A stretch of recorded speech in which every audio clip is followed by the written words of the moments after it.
ਸਤਿ ਸ਼੍ਰੀ ਅਕਾਲ ਸਾਰਿਆਂ ਨੂੰ ਤੁਹਾਡਾ ਬਹੁਤ-ਬਹੁਤ ਸਵਾਗਤ ਹੈ ਅੱਜ ਦੀ ਕਲਾਸ 'ਚ। ਆਪਾਂ ਸ਼ੁਰੂ ਕਰਨ ਜਾ ਰਹੇ ਹਾਂ ਪੰਜਾਬੀ ਪੁਸਤਕ ਚੌਥੀ ਜਮਾਤ ਦਾ 16ਵਾਂ ਪਾਠ ਜਿਹਦਾ ਨਾਮ ਹੈ ਆਓ ਤੇ ਜਾਓ। ਰਹਿੰਦੇ ਸਨ ਇੱਕ ਪਿੰਡ ਵਿੱਚ ਦੋ ਭਾਈ ਜਾਇਦਾਦ ਜਿਨ੍ਹਾਂ ਦੇ ਬਾਪ ਨੇ ਸੀ ਬਹੁਤ ਬਣਾਈ। ਇੱਕ ਦਿਨ ਭਾਣਾ ਵਰਤਿਆ ਉਹ ਦਿਨ ਵੀ ਆਇਆ, ਸਭ ਕੁਝ ਇੱਥੇ ਛੱਡ ਕੇ ਉਹ ਸਰਗ ਸਿਧਾਇਆ। ਤੇ ਇੱਥੇ ਦੱਸੀ ਗਈ ਹੈ ਇੱਕ ਕਹਾਣੀ। ਇੱਕ ਪਿੰਡ ਦੇ ਵਿੱਚ ਦੋ ਭਾਈ ਰਹਿੰਦੇ ਸੀ, ਜਿਹਦਾ ਭਾਵ ਹੈ ਭਰਾ ਰਹਿੰਦੇ ਸੀ ਇੱਕ ਪਿੰਡ ਦੇ ਵਿੱਚ। ਤੇ ਜਾਇਦਾਦ ਦਾ ਮਤਲਬ ਧਨ ਹੋ ਗਿਆ, ਜ਼ਮੀਨ ਜਾਂ ਜੋ ਵੀ ਸਮਾਨ ਇਕੱਠਾ ਕੀਤਾ ਹੋਇਆ ਹੈ, ਮਕਾਨ ਹੋ ਗਏ, ਉਹ ਸਾਰੀਆਂ ਚੀਜ਼ਾਂ। ਤੇ ਉਹਨਾਂ ਦੇ ਪਿਤਾ ਜੀ ਨੇ ਬਹੁਤ ਜ਼ਿਆਦਾ ਜਾਇਦਾਦ ਬਣਾਈ ਸੀ। ਤੇ ਇੱਕ ਦਿਨ ਕੀ ਹੋਇਆ, ਇੱਕ ਭਾਣਾ ਵਰਤਿਆ, ਜੀ ਤੋਂ ਭਾਵ ਇਹ ਹੈਗਾ ਰੱਬ ਦੀ ਕਰਨੀ ਹੋਈ ਕਿ ਸਭ ਕੁਝ ਇੱਥੇ ਛੱਡ ਕੇ ਉਹ ਸਰਗ ਸਿਧਾਰੇ, ਜਿਹਦਾ ਮਤਲਬ ਹੈਗਾ ਉਹ ਮਰ ਗਏ, ਉਹਨਾਂ ਦਾ ਦੇਹਾਂਤ ਹੋ ਗਿਆ। ਅੱਗੇ ਚੱਲਦੇ ਹਾਂ। ਕੁਝ ਦਿਨ ਲੰਘੇ ਸੋਗ ਦੇ, ਮਕਾਣਾ ਆਈਆਂ, ਵੰਡ ਲਈ ਜਾਇਦਾਦ ਫੇਰ ਆਪਸ ਵਿੱਚ ਪਾਈਆਂ। ਪਹਿਲੀ ਡੰਗਰ ਵੰਡ ਲਏ ਸਭ ਪੈਸਾ ਤੇਲੀ, ਅੱਧੀ ਅੱਧੀ ਵੰਡ ਲਈ ਫੇਰ ਦੋਹਾਂ ਹਵੇਲੀ। ਤੇ ਇੱਥੇ ਦੱਸਿਆ ਗਿਆ ਹੈ ਵੀ ਜਦ ਕੁਝ ਦਿਨ ਉਹਨਾਂ ਨੇ ਸੋਗ ਮਨਾ ਲਿਆ, ਜਿਹਦਾ ਮਤਲਬ ਹੈਗਾ ਦੁੱਖ ਮਨਾ ਲਿਆ, ਉਸ ਤੋਂ ਬਾਅਦ ਉਹਨਾਂ ਨੇ ਵੰਡ ਲਈ ਜਾਇਦਾਦ। ਜਿੰਨੇ ਵੀ ਪੈਸਾ ਸੀ ਉਹ ਸਾਰਾ ਆਪਸ ਦੇ ਵਿੱਚ ਭਾਈਆਂ ਨੇ ਵੰਡ ਲਿਆ।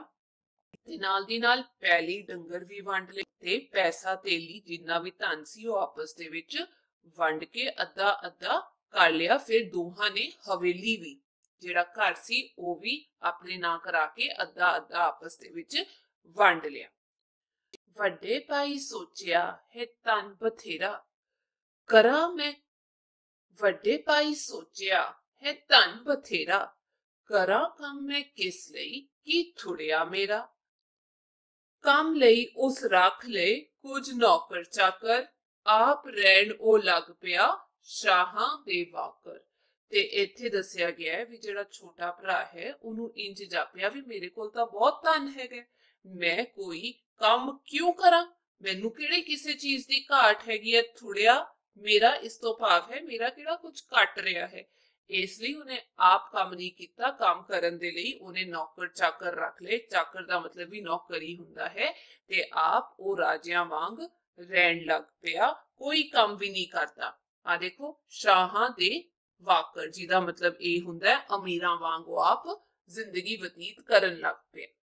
ਛੋਟਾ ਭਾਈ ਬਹੁਤ ਸੀ ਕਾਮਾ ਤੇ ਸਿਆਣਾ, ਮਿੱਠਾ ਸਭ ਨੂੰ ਬੋਲਦਾ ਸਭ ਦੇ ਮਨ ਪਾਉਣਾ। ਨੌਕਰ ਉਸ ਵੀ ਰੱਖ ਲਏ ਦੋ ਤਕੜੇ ਬੰਦੇ, ਉਸ ਦੇ ਵਾਂਗ ਹੀ ਮਿਹਨਤੀ ਜਾਣਨ ਕੰਮ ਧੰਦੇ। ਤੇ ਜਿਹੜਾ ਛੋਟਾ ਭਰਾ ਸੀ ਉਹ ਬਹੁਤ ਹੀ ਸਮਝਦਾਰ ਸੀ ਤੇ ਨਾਲ ਦੀ ਨਾਲ ਸਿਆਣਾ ਵੀ ਸੀ।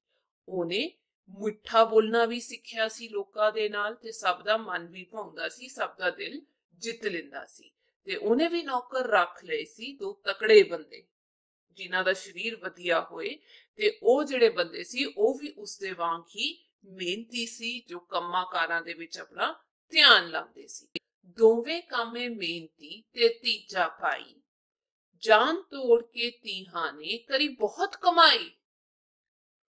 ਉਧਰ ਵੱਡੇ ਭਾਈ ਦਾ ਹੋ ਗਿਆ ਸਫਾਇਆ, ਖੇਤੋਂ ਕੁਝ ਨਾ ਆਇਆ ਘਰ ਖਾ ਮੁਕਾਇਆ।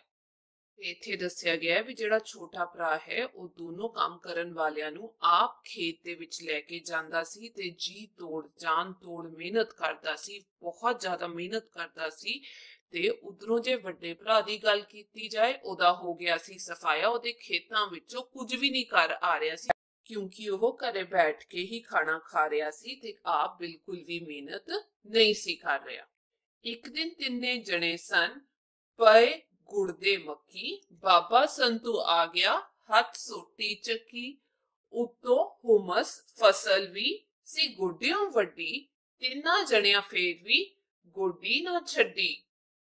ਹੁਮਸ ਤੋਂ ਭਾਵ ਹੈਗਾ ਗਰਮੀ ਬਹੁਤ ਜ਼ਿਆਦਾ ਸੀ। ਤੇ ਹੋਇਆ ਕਿ ਇੱਕ ਦਿਨ ਤਿੰਨੇ ਜਣੇ ਬੈਠ ਕੇ ਖੇਤਾਂ ਵਿੱਚ ਕੰਮ ਕਰ ਰਹੇ ਸੀ ਤੇ ਫਸਲ ਵੀ ਉਹਨਾਂ ਦੀ ਵਧੀਆ ਹੋ ਗਈ ਸੀ, ਗੋਡਿਓਂ ਉੱਚੀ ਹੋ ਗਈ ਸੀ। ਤੇ ਉੱਥੇ ਬਾਬਾ ਸੰਤੂ ਆ ਗਿਆ, ਹੱਥ ਵਿੱਚ ਉਹਨਾਂ ਨੇ ਸੋਟੀ ਫੜੀ ਹੋਈ ਸੀ। ਪਰ ਫੇਰ ਵੀ ਇੰਨੀ ਗਰਮੀ ਦੇ ਵਿੱਚ ਵੀ ਉਹ ਤਿੰਨੇ ਆਪਣਾ ਕੰਮ ਨਹੀਂ ਛੱਡ ਰਹੇ ਸਨ, ਜੀ ਤੋੜ ਮਿਹਨਤ ਕਰ ਰਹੇ ਸਨ।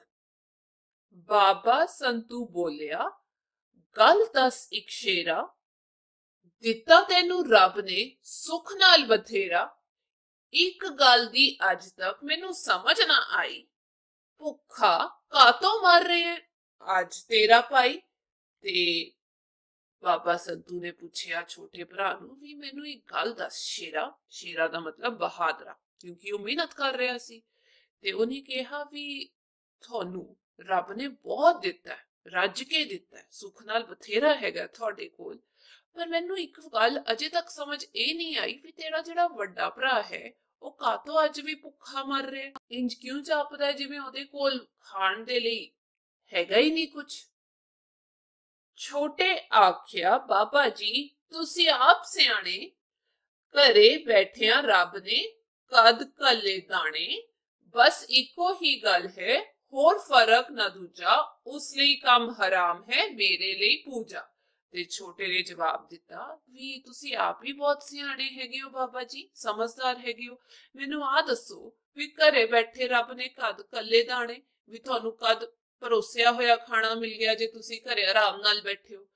ਬਾਬਾ ਜੀ ਸਾਡੇ ਦੋਹਾਂ ਵਿੱਚ ਇੱਕ ਹੀ ਫਰਕ ਹੈ ਵੀ ਮੈਂ ਕੰਮ ਨੂੰ ਦਿਲ ਲਾ ਕੇ ਕਰਦਾ ਹਾਂ, ਪੂਜਾ ਮੰਨਦਾ ਹਾਂ, ਬਲਕਿ ਜੇ ਮੈਂ ਉਹਦੀ ਗੱਲ ਕਰਾਂ ਵੱਡੇ ਭਰਾ ਦੀ, ਉਸ ਲਈ ਕੰਮ ਹਰਾਮ ਹੈ, ਜਿਹਦਾ ਮਤਲਬ ਇਹ ਹੈ ਵੀ ਉਹ ਕੰਮ ਨਹੀਂ ਕਰਨਾ ਚਾਹੁੰਦਾ, ਇਹਨੂੰ ਆਪਣਾ ਧਰਮ ਨਹੀਂ ਮੰਨਦਾ। ਅੱਗੇ ਚੱਲਦੇ ਹਾਂ। ਉਹ ਕਾਮਿਆਂ ਨੂੰ ਆਖਦਾ ਬਈ ਕੰਮ ਤੇ ਜਾਓ, ਮੈਂ ਕਾਮਿਆਂ ਨੂੰ ਆਖਦਾ ਬਈ ਕੰਮ ਤੇ ਆਓ। ਕਦੇ ਨਾ ਆਇਆ ਖੇਤ ਵਿੱਚ ਉਹ ਮਾਰਨ ਗੇੜੇ, ਮੈਂ ਪਰ ਖੇਤੋਂ ਗਿਆ ਨਹੀਂ ਬਿਨਾ ਕੰਮ ਨਬੇੜੇ। ਤੇ ਉਹ ਛੋਟਾ ਵਾਲਾ ਕਹਿੰਦਾ ਹੈ ਵੀ ਉਹ ਆਪਣੇ ਕਾਮਿਆਂ ਨੂੰ ਜਿਹੜੇ ਉੱਥੇ ਕੰਮ ਕਰਦੇ ਨੇ ਉਹਨਾਂ ਨੂੰ ਕਹਿੰਦਾ ਹੈ ਵੀ ਕੰਮ ਤੇ ਜਾਓ ਤੁਸੀਂ ਆਪ ਹੀ, ਤੇ ਮੈਂ ਜਿਹੜੇ ਮੇਰੇ ਨਾਲ ਕੰਮ ਕਰਦੇ ਨੇ ਮੈਂ ਉਹਨਾਂ ਨੂੰ ਆਪ ਪਿੰਡੋਂ ਖੇਤ ਤੱਕ ਲੈ ਕੇ ਆਂਦਾ ਕੰਮ ਕਰਨ ਦੇ ਲਈ, ਆਪ ਉਹਨਾਂ ਨਾਲ ਆਂਦਾ ਹਾਂ। ਤੇ ਉਹਨੇ ਕਦੇ ਵੀ ਖੇਤਾਂ ਵਿੱਚ ਜਾ ਕੇ ਗੇੜਾ ਨਹੀਂ ਮਾਰਿਆ ਵੀ ਉਹਦੇ ਬੰਦੇ ਕੰਮ ਵੀ ਕਰ ਰਹੇ ਨੇ ਜਾਂ ਨਹੀਂ, ਪਰ ਮੈਂ ਖੇਤ ਨਹੀਂ ਛੱਡਦਾ ਬਿਨਾ ਕੰਮ ਨਬੇੜੇ, ਜਿਹਦਾ ਮਤਲਬ ਹੈ ਖਤਮ ਕੀਤੇ। ਠੀਕ ਹੈ ਬੱਚਿਓ, ਅੱਗੇ ਹੈਗਾ ਪਾਠ ਅਭਿਆਸ। ਤੇ ਇਸ ਕਵਿਤਾ ਵਿੱਚੋਂ ਆਪਾਂ ਇਹ ਸਿੱਖਿਆ ਵੀ ਆਪਣੇ ਹੱਥੀ ਕੰਮ ਕਰਨ ਵਾਲਾ, ਮਿਹਨਤ ਕਰਨ ਵਾਲਾ ਵਿਅਕਤੀ ਕਦੇ ਵੀ ਭੁੱਖਾ ਨਹੀਂ ਮਰਦਾ, ਅਤੇ ਜਿਹੜਾ ਵਿਹਲਾ ਵਿਅਕਤੀ ਹੁੰਦਾ ਹੈ ਉਹ ਅਖੀਰੇ ਦਰ-ਦਰ ਦੀਆਂ ਠੋਕਰਾਂ ਖਾਂਦਾ ਹੈ, ਕਿਉਂਕਿ ਉਹਦਾ ਚਿੱਤ ਹੁੰਦਾ ਹੀ ਨਹੀਂ ਕੰਮ ਕਰਨ ਦੇ ਲਈ। ਪਹਿਲਾ ਹੈਗਾ ਹੇਠ ਲਿਖੇ ਪ੍ਰਸ਼ਨਾਂ ਦੇ ਉੱਤਰ ਲਿਖੋ। ਊੜਾ, ਦੋਹਾਂ ਭਰਾਵਾਂ ਨੇ ਅੱਡ ਹੋ ਕੇ ਕੀ ਕੁਝ ਵੰਡਿਆ? ਦੋਹਾਂ ਭਰਾਵਾਂ ਨੇ ਅੱਡ ਹੋ ਕੇ ਜਾਇਦਾਦ, ਪੈਲੀ, ਡੰਗਰ, ਪੈਸਾ ਅਤੇ ਹਵੇਲੀ ਵੰਡ ਲਈ।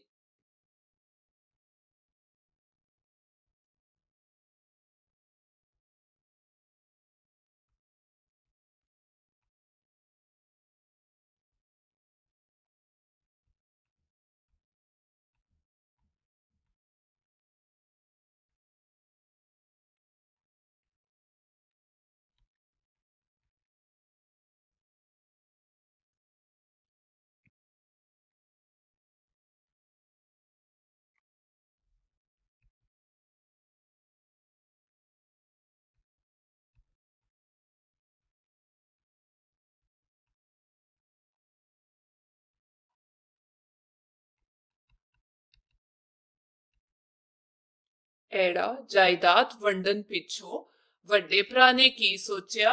ਵੱਡੇ ਭਰਾ ਨੇ ਸੋਚਿਆ ਕਿ ਉਸ ਕੋਲ ਬਹੁਤ ਧਨ ਹੈ, ਇਸ ਲਈ ਉਸਨੂੰ ਕੰਮ ਕਰਨ ਦੀ ਲੋੜ ਨਹੀਂ, ਅਤੇ ਕੰਮ ਕਰਨ ਲਈ ਦੋ ਨੌਕਰ ਰੱਖ ਲਏ।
ਈੜੀ ਛੋਟਾ ਭਰਾ ਕਿਹੋ ਜਿਹਾ ਸੀ?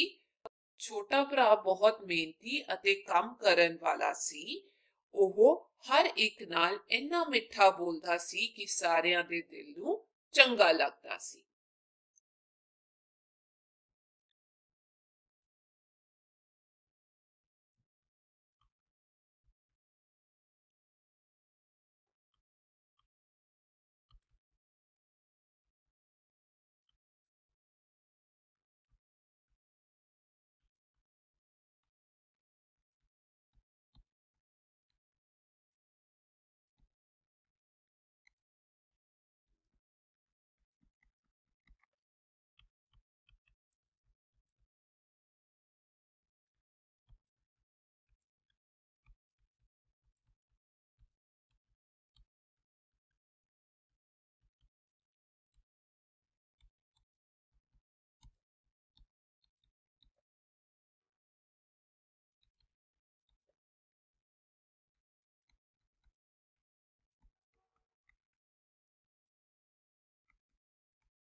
ਸੱਸਾ ਬਾਬੇ ਸੰਤੂ ਨੇ ਛੋਟੇ ਭਰਾ ਤੋਂ ਕੀ ਪੁੱਛਿਆ?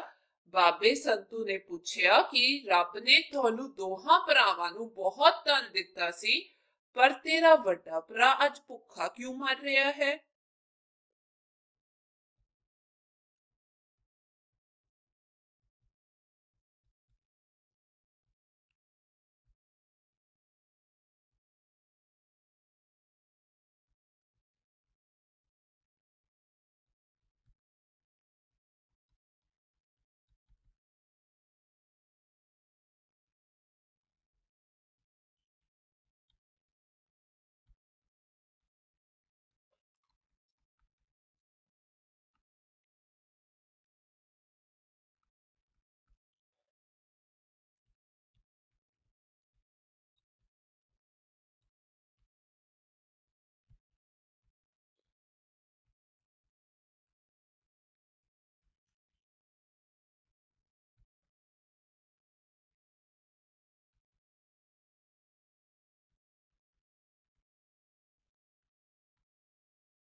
ਹਾਹਾ, ਛੋਟੇ ਭਰਾ ਨੇ ਬਾਬਾ ਸੰਤੂ ਨੂੰ ਕੀ ਉੱਤਰ ਦਿੱਤਾ? ਛੋਟੇ ਭਰਾ ਨੇ ਉੱਤਰ ਦਿੱਤਾ ਕਿ ਉਸਦਾ ਵੱਡਾ ਭਰਾ ਕਦੇ ਨੌਕਰਾਂ ਨਾਲ ਖੇਤ ਗੇੜਾ ਮਾਰਨ ਨਹੀਂ ਗਿਆ। ਉਸ ਲਈ ਕੰਮ ਹਰਾਮ ਹੈ, ਪਰ ਮੈਂ ਖੇਤੋਂ ਕੰਮ ਨਿਬੇੜੇ ਬਿਨਾ ਨਹੀਂ ਗਿਆ।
ਦੂਜਾ, ਪੜੋ, ਸਮਝੋ ਅਤੇ ਲਿਖੋ। ਬਥੇਰਾ, इसका मतलब है बहुत। का तो क्यों। कल्ले, भेजे, फर्क, अंतर। ਇਹ ਹੈਗੇ ਆ ਬੱਚਿਓ, ਇਹਨਾਂ ਨੂੰ ਆਪਾਂ ਕਹਿੰਦੇ ਆ ਸਮਾਨਾਰਥਕ ਸ਼ਬਦ।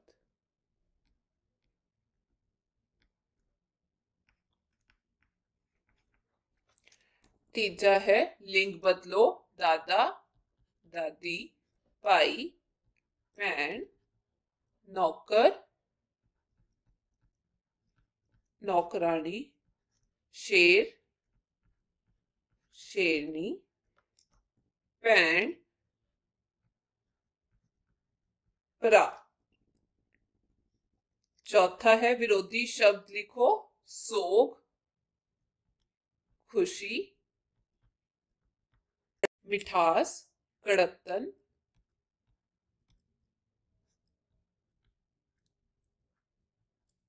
तकड़े माड़े, मेहनती आलसी, छोटा वड्डा, सुख दुख, भुखा रजिया। पंजवा है पढ़ो अते समझो, भाणा वर्तना कोई दुखदाई घटना वापरनी, सुर्ग सिधारना या फिर मर जाना, सफाया होना खत्म होना, जान तोड़ना, बहुत सख्त मेहनत करनी।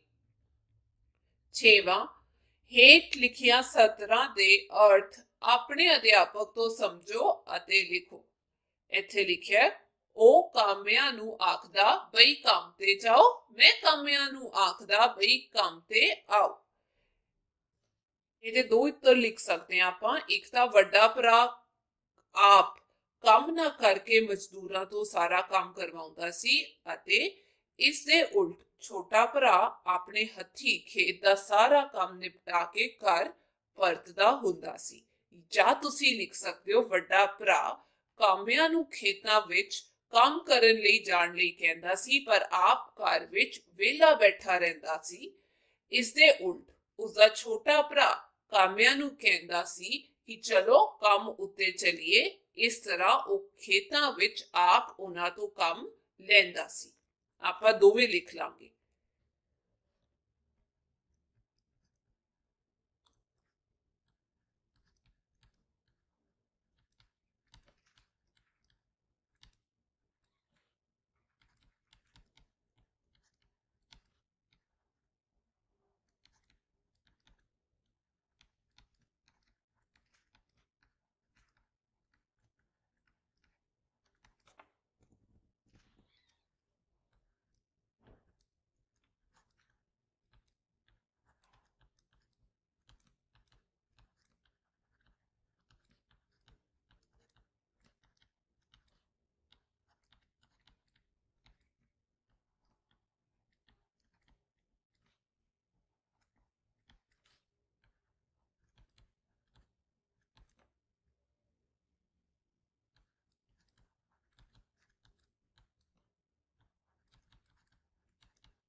ਜਾਂ ਆਪਾਂ ਲਿਖ ਸਕਦੇ ਹਾਂ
ਅੱਗੇ ਲਿਖਿਆ ਹੈ, ਇਸ ਕਵਿਤਾ ਨੂੰ ਜ਼ੁਬਾਨੀ ਯਾਦ ਕਰਕੇ ਆਪਣੇ ਸਕੂਲ ਦੀ ਬਾਲ ਸਭਾ ਵਿੱਚ ਸੁਣਾਓ।